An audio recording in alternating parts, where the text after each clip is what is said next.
Nas redes sociais, discussões sobre etarismo entraram em foco. O mote é uma nova temporada do reality show Casamento às Cegas com participantes com mais de 50 anos, todos em busca de um relacionamento. A proposta é inédita, mas o preconceito não é novo. Na publicidade e na televisão, ele se repete. Scripts e escolhas de elenco refrescam estereótipos e apagam a diversidade da velhice. A Organização Mundial da Saúde prevê que até 2050 a gente vai ter 2 bilhões de idosos. Mais de 80% vão estar em países em desenvolvimento como o Brasil. Mas a realidade não é igual para todos. Brancos têm 9% mais aposentadorias do que negros. Negros envelhecem com menos proteção social e maior vulnerabilidade. Além disso, o etarismo pesa mais sobre as mulheres. Na mídia, no trabalho, na vida cotidiana, elas enfrentam o machismo e a discriminação por idade ao mesmo tempo. No mercado, profissionais acima dos 50 anos são descartados. Muitos perdem o emprego pouco antes da aposentadoria e outros nem conseguem voltar a trabalhar.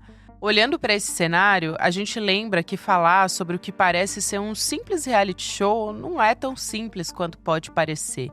Linguagem importa e a ausência de políticas reforça o problema. O Brasil tem o Estatuto da Pessoa Idosa, mas ele não é suficiente. Envelhecer é uma certeza para todos. A dúvida é: vamos envelhecer com mais direitos ou com mais desigualdades? Sexta-feira, 17 de outubro de 2025.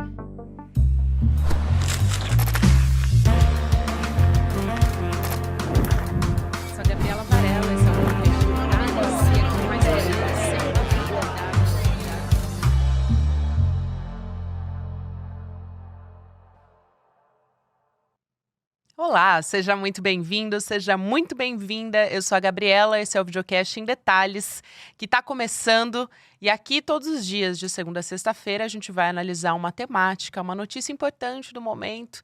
Dessa vez é uma notícia que, na verdade, está tomando as redes sociais uma discussão que está sendo colocada. E eu convidei aqui a antropóloga, escritora, pesquisadora, professora, a Miriam Goldenberg. Miriam, que prazer te receber aqui, seja muito bem-vinda.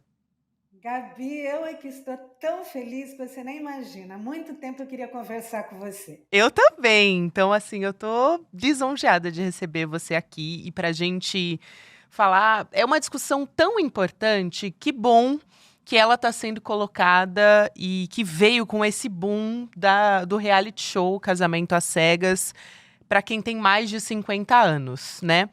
Tem várias problemáticas no programa, tá, gente? E eu não vou desprezar tudo isso, mas tem essa promessa de felicidade, né? Do felizes para sempre, da felicidade eterna. Tem participantes que a maioria desses participantes já está dentro de um padrão que é aceito pela sociedade, enfim. Eu comecei a assistir sabendo de toda essa problemática do programa, mas eu tô numa família que tem uma história interessante em relação a se apaixonar depois dos 50, porque a minha mãe se casou depois de 50 anos, se apaixonou, ela e o meu padrasto são um casal maravilhoso que eu amo muito. Então, tem isso, eu vim com essa formação também da minha família. E o etarismo não é uma exclusividade das mulheres, mas eu acho que para a gente começar a desenrolar essa conversa, o que mais chama a atenção é como o machismo ele persiste e a gente observa isso no programa de diversas maneiras, né, Miriam? Ele continua ali de uma forma até muito perversa. As mulheres têm que ter um corpo dentro do padrão, né? Essa exposição midiática até coloca essa pressão em cima delas.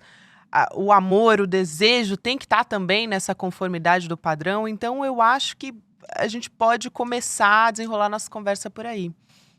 Gabi, já que você colocou a sua experiência familiar, eu vou colocar a minha. E eu quero falar do machismo que está dentro das próprias mulheres. Tá? Porque eu acho que às vezes a gente fica achando que machismo são aqueles homens lá todos selecionando as mulheres de acordo com o padrão, e não é só isso que existe no programa. Tem o machismo das próprias mulheres. Então, eu vou contar para você a minha experiência. Eu me separei com 57 anos, de um casamento longo. E estava bom, o casamento não era muito. Mas eu não estava feliz e eu estava querendo viver a minha velhice, né, com 57 anos, de uma forma diferente. E aí eu escutei de uma colega da UFRJ, professora da UFRJ, Miriam, você tem quase 60 anos. Como que você vai se separar com essa idade? Você quer ser uma velha solitária, deprimida, abandonada, e você não tem filhos. Quem vai cuidar de você na velhice? Bom, eu já estava difícil num momento difícil, né? De separação, que não é fácil para ninguém. Já tem Mas isso, né? ela acrescentou um dado que era: você está velha para se separar. 20 dias depois, Gabi, eu encontrei o amor da minha vida com quem eu estou até hoje. Olha só. E a mesma coleguinha da UFRJ disse: Miriam, por que você precisa tanto de homem? Você não consegue ficar sozinha? O que eu quero chamar atenção, e a gente pode conversar muito sobre machismo e dominação masculina, porque eu gosto muito dessa ideia de dominação masculina, que está introjetada dentro das próprias mulheres. Porque eu não escutei dos homens que eu estava velha, e nem do meu atual marido, que é bem mais jovem do que eu estava velha. Eu escutei das mulheres. E no programa você vê isso o tempo todo. Ah, deixa eu proteger essa mulher, porque ela tem 70 anos, Isso. não tem mais chance, a não ser esse. Coitadinha dela. Eu estou na fase... Eu sou velha, mas não tanto. Então, as próprias mulheres reforçam a lógica da dominação masculina. E é inconsciente. Isso que eu quero chamar, porque eu não quero culpar, nem não quero culpar as mulheres. Eu quero dizer que existe uma cultura, né, não só brasileira, mas aqui no Brasil é muito forte, em que, quando as mulheres envelhecem, elas perdem o valor, como se o único capital feminino fosse a juventude, a beleza e a boa forma, como você chamou a atenção, né, no início. As que estão fora do padrão são mais excluídas e mais rejeitadas ainda, e sofrem mais preconceitos das próprias mulheres. Então, o programa é um retrato, eu diria, não sei se é um retrato fiel, mas é um retrato de uma realidade que as mulheres brasileiras sofrem no dia a dia. E esse retrato, como o programa mostra, não é algo que é só um preconceito, uma discriminação só por parte dos homens. Elas mesmas, no desespero delas, em alguns momentos, né, elas mostram que estão completamente desesperadas, acabam se submetendo à lógica da dominação masculina. Ele é homem, ele é superior. Não importa a idade, não importa se ele é um chato, não importa se ele é um machista, não importa se ele é uma galinha, não importa, ele é homem. Portanto, ele é superior e eu tenho que me colocar nessa posição. E as que não se colocam acabam fazendo um papel meio até pouco, como que eu diria, pouco maduro. Acabam tendo reações extremamente infantis. Ai, você não me quis, você não me deu, você não me deu beijo, você não é carinhoso, você não é isso, você não é aquilo. Como se as relações na vida real funcionassem assim, né? Porque quanto mais você demanda, né? Quanto mais expectativa você tem, depois eu tenho uns conceitos legais para te contar, que eu estou escrevendo sobre isso, tá? Opa. Não sobre o programa, sobre né, esses relacionamentos entre mulheres mais jovens, ou homens mais velhos, homens mais jovens, mulheres mais velhas, o que funciona, o que não funciona. É uma expectativa totalmente irreal do que é uma relação amorosa. totalmente irreal. Quer dizer, em 10 dias, ai, você não me deu beijo, você não trepou, você não isso, você não aquilo, ou não trepou exatamente do jeitinho que eu queria. Que relação da vida real é 100% maravilhosa, como elas estão esperando. Então, eu acho que é interessante a gente pensar não só nos homens, que são aquelas caricaturas, alguns até fogem dessas caricaturas machistas, mas das próprias mulheres, Nossa, que sim. pelo menos as que acabaram tendo relacionamento, não fogem muito desse padrão príncipe encantado. Encontrei o meu príncipe. Ai, ai, ai, que sorte a minha. Uma mulher na minha idade encontrou um príncipe e me escolheu. E 2 minutos depois ela descobre que ele é um sapo. Isso, exatamente. Isso é tão importante, porque a gente está cada vez mais querendo falar sobre a liberdade das mulheres.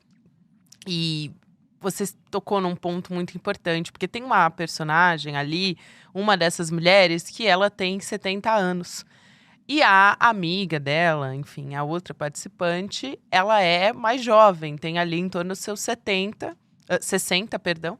E ela diz: "Não, mas eu tenho que deixar esse homem para minha amiga, porque eles têm uma idade mais parecida, como se ela só tivesse essa possibilidade, porque tá ali mais próximo da idade dela". E ela tem um corpo totalmente, assim, dentro dos padrões, essa que tem 70 anos, e ela ouve coisas do tipo: "Ah, eu não sei se a sua energia vai acompanhar a minha. Ai, eu quero alguém mais jovem, com uma idade mais próxima da minha", enfim. Se uma mulher, eu fiquei pensando nisso, das mulheres em geral assistindo, enfim, pessoas com a idade dela. Se essa mulher que tem 70 anos e tá dentro do padrão aceito, se ela tá sendo rejeitada, o que me resta, né? Então, assim, o etarismo também, essa é uma questão que eu queria te perguntar. Ela é diferente para uma mulher de 50 anos, para uma mulher que está com 60, 70, enfim. Tem várias nuances ali também, não é? Principalmente nessa questão dos relacionamentos, porque, olha, eu já escrevi a outra, um estudo sobre a amante do homem casado, em 1990. 1990. E o discurso das mulheres em 1990 correspondia um pouquinho à realidade demográfica. Homens se casam no seu primeiro casamento com mulheres 3 anos mais jovens, e no segundo, terceiro casamento, eles vão escolhendo mulheres cada vez mais jovens. Então, naquela época, 1990, um homem de 50 anos que podia escolher mulheres mais jovens ou mais velhas, se quisesse, tinha 50 mulheres disponíveis para casar, para se relacionar. Hoje eu acredito que esse número deve ser bem maior, porque hoje nós estamos vivendo mais, então tem mais mulheres aqui, né? E os homens também estão vivendo mais, então tem muito mais mulheres para eles escolherem hoje. Se você se coloca numa lógica demográfica, está perdida. Se você se coloca num relacionamento pensando em quantas mulheres estão competindo com você, você não vai ter um amor na vida, porque você vai estar sempre ameaçada, sempre em perigo. Eu acho que você tem que sair dessa lógica. Com 60 eu tenho mais chance do que uma mulher de 70. Com 50 eu tenho mais chance do que uma mulher de 60. Com 40 eu tenho mais chance do que... Sabe, se você entrar nessa lógica, você já se perdeu, porque sempre vai ter muito mais mulheres competindo com você. Então, quando ela falou aquilo, primeiro que não era uma verdade, porque na mesma hora ela já voltou pro cara, ela estava entrando numa lógica demográfica, que é a pior lógica para nós mulheres aqui no Brasil, porque se você é escolhida ou escolhe apenas pela questão de idade, nós vamos estar competindo com muitas mulheres. Agora, quais são os seus capitais? Quais são os seus valores? Quais são os seus borogodós? O que você tem de especial para amar alguém e para ser amada por alguém. Isso tem a ver com a sua idade? Cada vez mais, quanto mais eu pesquiso, eu respondo que não. Tanto é que eu tenho um livro com 52 casais, em que os homens são bem mais jovens do que as mulheres, no mínimo 10 anos, mas eu tenho caso de 20, 30 anos, e que as mulheres e eles estão nesse relacionamento há pelo menos 10 anos, e são os casamentos mais felizes e satisfatórios que eu pesquisei nesses 30 anos de pesquisa. Então, nesse caso, a mulher mais velha não é inferior porque é mais velha, ela é considerada pelos homens superior, não pela idade, mas porque ela é mais confiante, mais atraente, mais inteligente, mais independente, mais.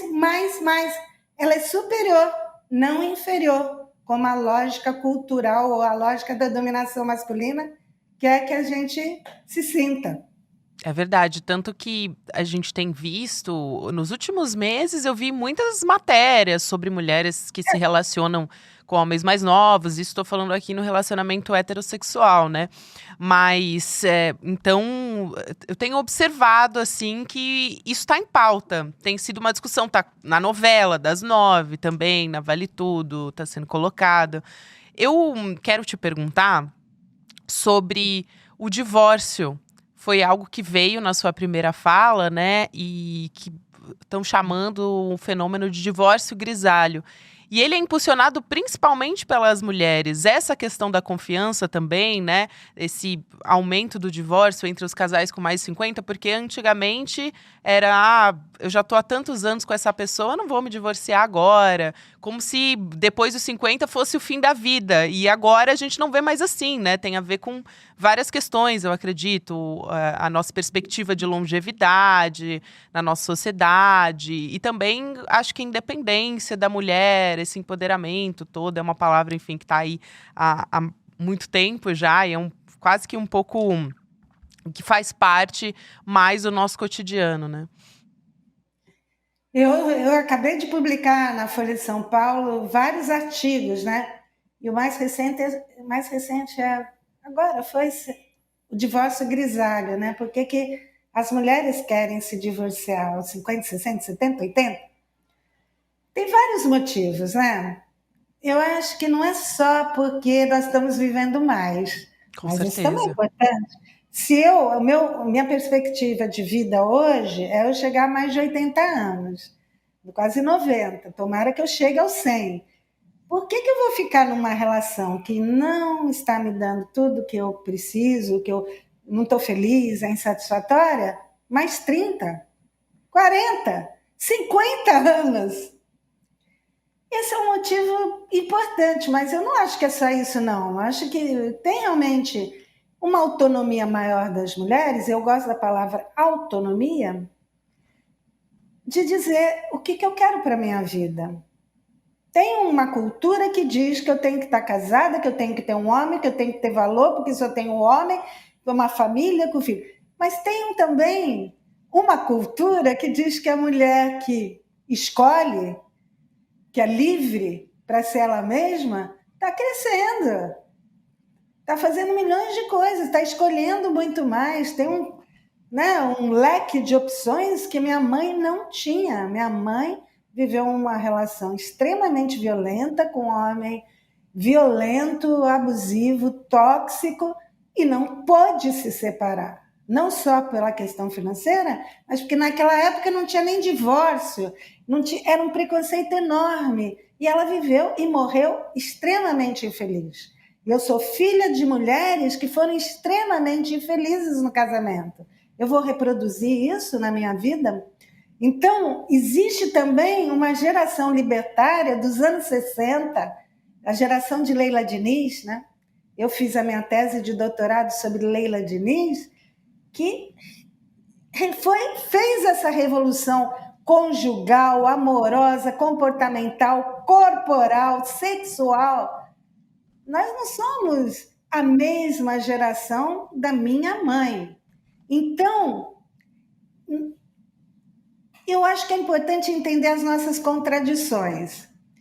Os discursos mudaram, os comportamentos mudaram, mas valores mais tradicionais, mais conservadores, não mudaram tão rapidamente. Então, os valores demoram a mudar. E os valores culturais estão dentro de nós, não estão fora de nós. Nós não temos consciência que vivemos numa cultura que massacra, que aprisiona as mulheres. Eu estudei outras culturas, e passei vários meses na Alemanha, entrevistando mulheres alemãs, que não casam, não têm filhos, não falam nem de divórcio grisalho, porque não querem nem casar, querem viver a vida com liberdade, da forma que elas escolherem. Então, a grande maioria de mulheres lá, e em outras culturas também assim, aqui ainda, eu vejo meninas, eu tenho alunas de 30 anos, ai, não casei, não tive filho, como que vai ser da minha vida, do meu futuro? Como se sem isso não existisse vida e não existisse futuro. E tem meninas que não querem ter filhos e as mães dizem, então vamos congelar os óvulos para você não se arrepender no futuro? Isso não acontece em outras culturas. Então, os valores culturais são muito arraigados.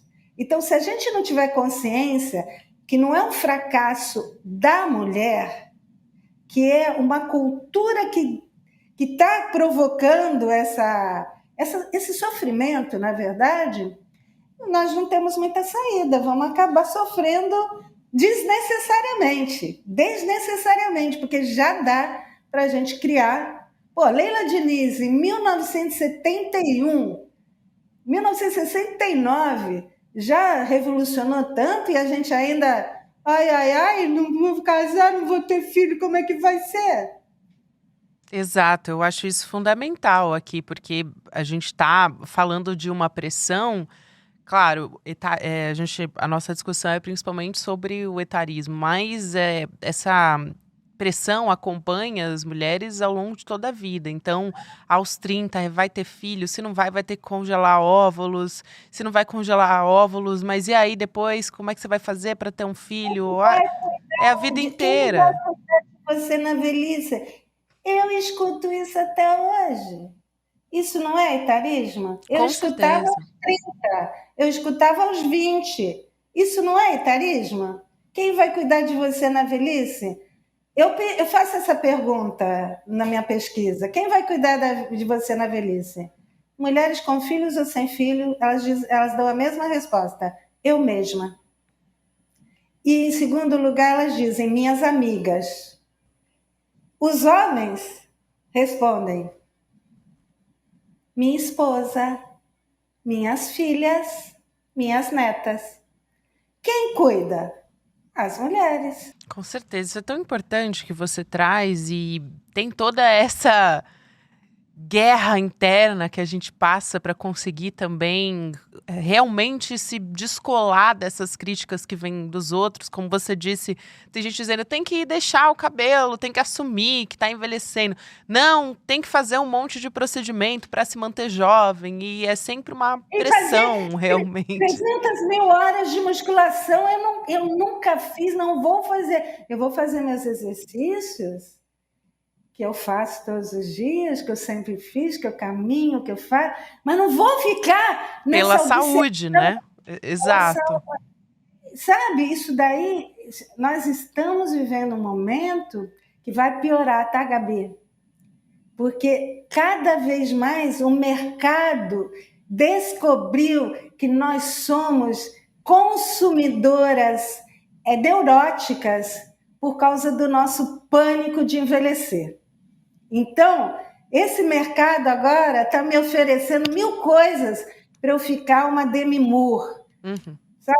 Você viu o filme A Substância, né? Sim. Então, ele está me oferecendo 1000 coisas para eu virar uma Demi Moore do filme A Substância. Só que o final não é feliz.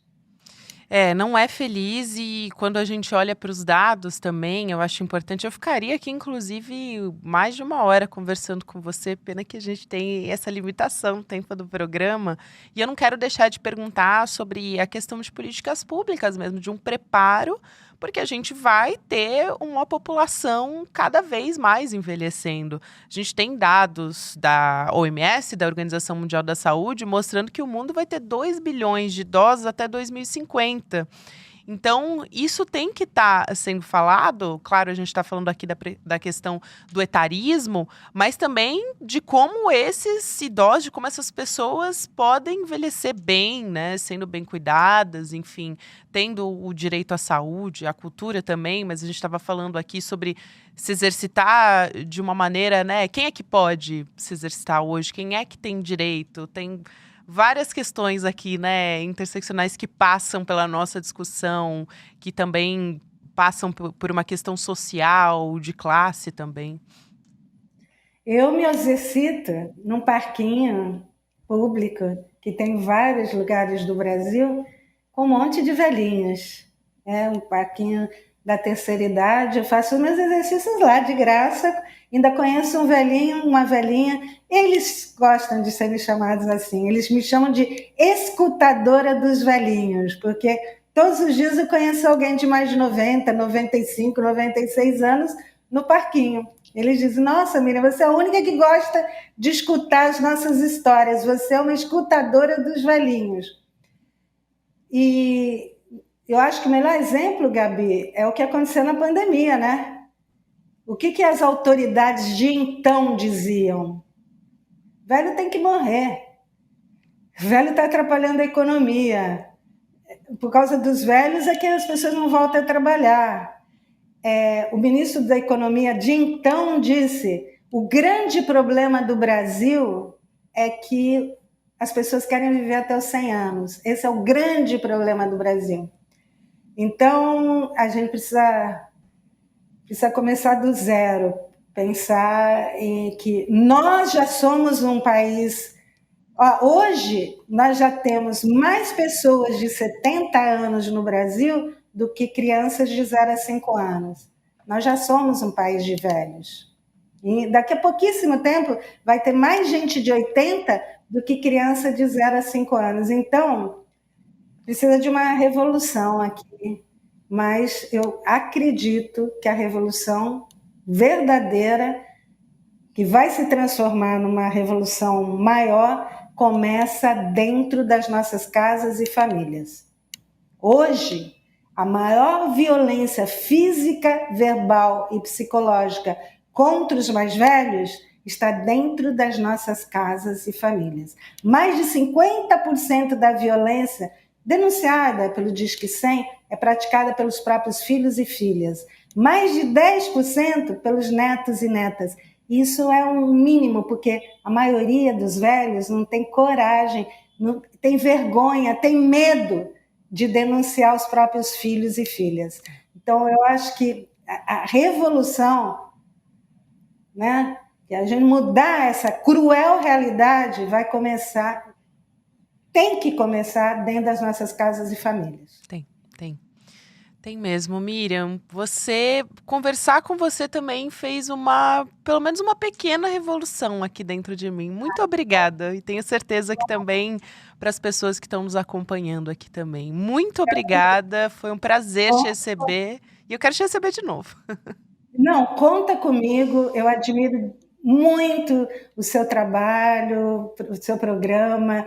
Então, para mim é uma alegria. Você pode contar comigo 1000%. Eu digo que eu só sou uma formiguinha, mas junto com você nós vamos ser muito mais poderosas. É isso, minha querida. Um beijo grande. Sou uma grande admiradora do seu trabalho também. Até uma próxima oportunidade. Obrigada. Até breve. Obrigada também você que me acompanhou até aqui. Agora você vai ficar na companhia de Débora Maganha, no Mercado Investimentos, e depois do William De Luca, no Rolê ICL. Você pode ouvir o Em Detalhes também em qualquer momento do seu dia nas plataformas de áudio. Tem conteúdo novo de segunda a sexta-feira. Até a próxima. Já pensou ter acesso vitalício ao conhecimento? O Instituto Conhecimento Liberta te oferece mais de 400 cursos, documentários e 7 línguas estrangeiras. Tudo num só lugar. E tem mais. Clube exclusivo com descontos em mais de 350 estabelecimentos. e benefícios incríveis para membros. Garanta também o mega pacote de presentes exclusivos com livros, certificado e muito mais. Tudo isso por apenas 12 vezes de R$ 127. Pagou uma vez, é para sempre. Assine o plano vitalício e garanta mais ICL para toda a sua família. Acesse icl.com.br. E aí, Chico, vamos me contar, amigo? Velho, agora. Rapaz, que estampa é essa, rapaz? Gostou? Pô, Comprei na loja de CL. pô, entrar agorinha. Vista a coragem. Leve a luta com você. Camisetas da comunidade mais corajosa do Brasil. Acesse souicl.com.br e garanta já a sua.